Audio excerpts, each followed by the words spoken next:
All right, good morning, counsel. Back on the record in the Simpson matter. Mr. Simpson is again present with his counsel, Mr. Shapiro, Mr. Cochran, Mr. Douglas, Mr. Bailey, people represented by Ms. Clark and Mr. Darden. The jury is not present. Counsel, just a couple of things before we begin. The record should reflect that I have received from the defense a 1335 motion, which we will deem filed as of today. Mrs. Robertson. And Mr. Cochran, any other comments before we resume with the jury? Yes, Your Honor. If I might approach the podium. The court, I believe, received a copy of a letter that was sent to my office last night from Mark Partridge, the lawyer who was on the plane from Chicago to Los Angeles and sat next to Mr. Simpson. I would like, because I think it's relevant, to read this letter into the record, if I might. The letter, Your Honor, is dated January 30th, 1995, sent to the law offices of Johnny L. Cochran, Jr. Your Honor, may I object? The letter speaks for itself. Counsel can simply file it with the clerk and make it a part of the record. Overruled. And it was, attention, Pat McKenna, Your Honor, one of the investigators. Dear Pat, I was surprised to learn today that I am one of the witnesses the prosecution claims was not previously disclosed. On the Friday Mr. Simpson was arrested, I called the LAPD to identify myself as the person who sat next to him on his return flight from Chicago to Los Angeles. I believe I spoke to a homicide detective. I was told they knew who was on the flight and would get to me later. He did not ask for my address or phone number. On October 6, 1994, Richard Crotzley, C-R-O-T-S-L-Y, an LAPD detective, called me. He said he had received a witness statement about me from the defense. I told him my story. He told me to send my notes.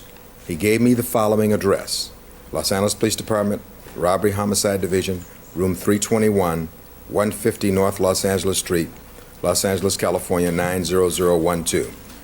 I sent my notes, the same notes I sent you, to Officer Crotzley in early December 1994.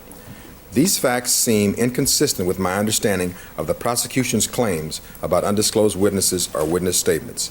I thought I should bring this to your attention in case it is relevant to the procedure in the case. I also want you to know that I am scheduled to begin a 3 to 4 week trial in Chicago on June 5th, 1995, and would not be available to testify during that time.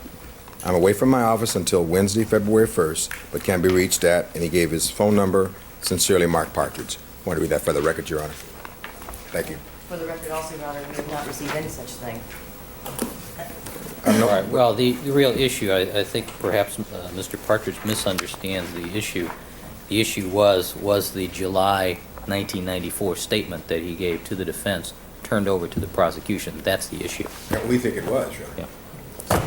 Certainly No. not by the defense, though. We think it was. All right.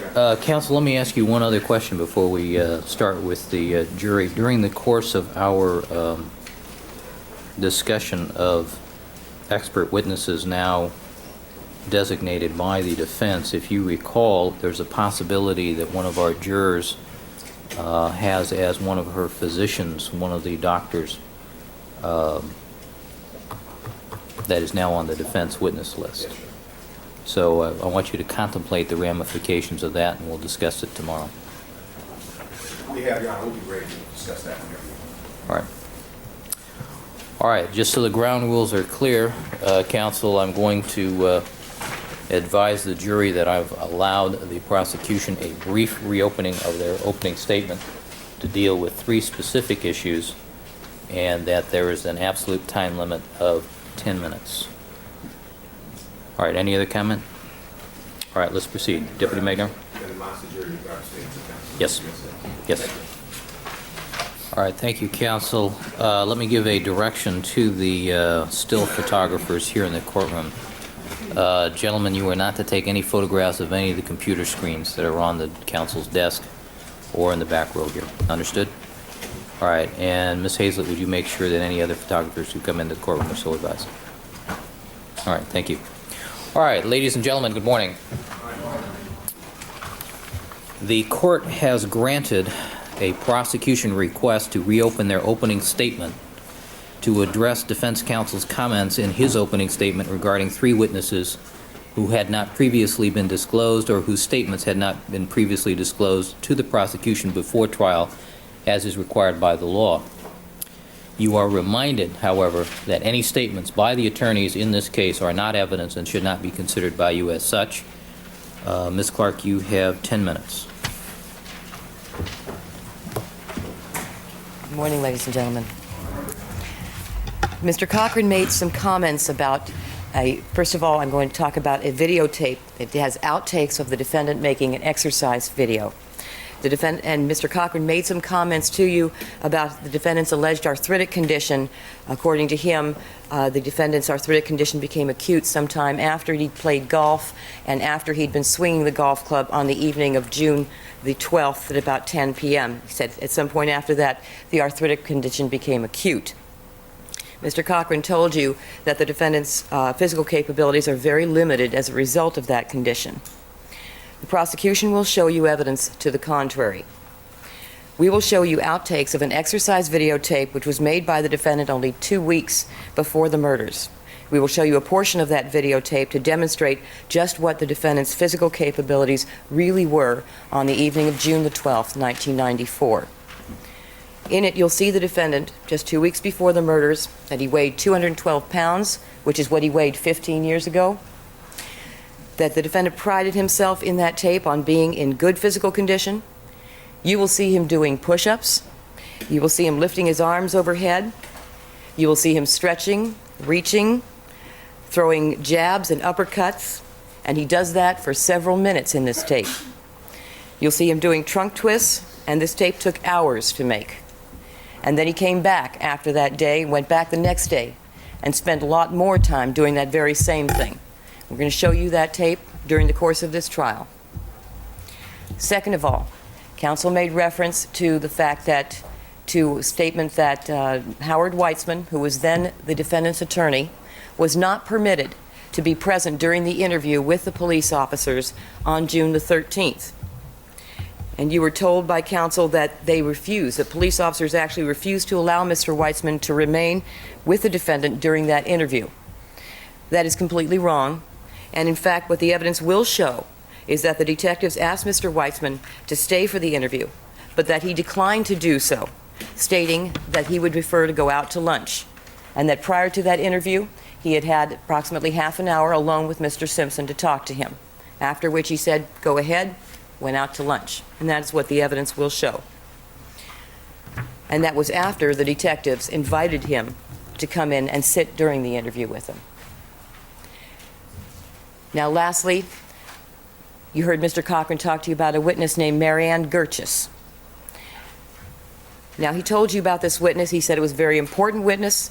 He discussed at some length what she would testify to, telling you that she claimed to have seen 4 men on the night of the murders, at least 2 of whom were Hispanic, so at least 1 or 2 of whom were wearing a knit cap, and that she saw them possibly running from the area of Nicole Simpson's condo on the night of the murders.